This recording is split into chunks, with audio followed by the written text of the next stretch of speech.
ఓం నమః శివాయ శ్రీమాత్రే నమః. మిత్రులకి శ్రేభిలాషులకి అలాగే నన్ను ఎంతగా ఆదరిస్తున్న యూట్యూబ్ ప్రేక్షకులందరికీ కూడా పేరు పేరు ధన్యవాదాలు. మిత్రులారా, మీ అందరికీ పరాదేవత ఎల్లవెల్లలా మీతో ఉండి మీ మనోవాంఛ నెరవేర్చాలని మనస్ఫూర్తిగా కోరుకుంటున్నాను. మనం ఏ పదార్థాలతో శివలింగాన్ని తయారు చేసి ఎటువంటి ఫలితం కలుగుతుందో తెలుసుకుంటున్నాం. ఈరోజు మనం గోమయం అంటే ఆవు పేడతో శివలింగాన్ని తయారు చేసి ఆరాధించడం వల్ల కలిగే ఫలితాన్ని తెలుసుకుందాం.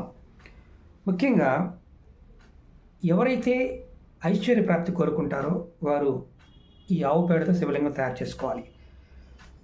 శివలింగాన్ని ఎలా తయారు చేసుకోవాలి చెప్తాను. ఆవు పేడ వేసే టైంలో మీరు తెల్లటి క్లాత్లో పట్టుకోవాలి. కింద పడిన దాన్ని మాత్రం వాడకూడదు. ఎప్పుడైతే మెలం ఇస్తుందో అప్పుడు పట్టుకొని దాన్ని శివలింగాకృతి చేసుకొని మీరు ఇంట్లో పూజ చేసి తర్వాత దాన్ని నీళ్ళలో కలిపేయచ్చు. ఇలా చేయడం వల్ల మీకు ఐశ్వర్యప్రాప్తి కలుగుతుంది. అలా కాకుండా కింద పేడ తీసుకుని చేస్తే మాత్రం మరణాన్ని కోరుకుంటుందని పురాణాలు చెప్తున్నాయి. కాబట్టి కింద దాన్ని వాడకండి.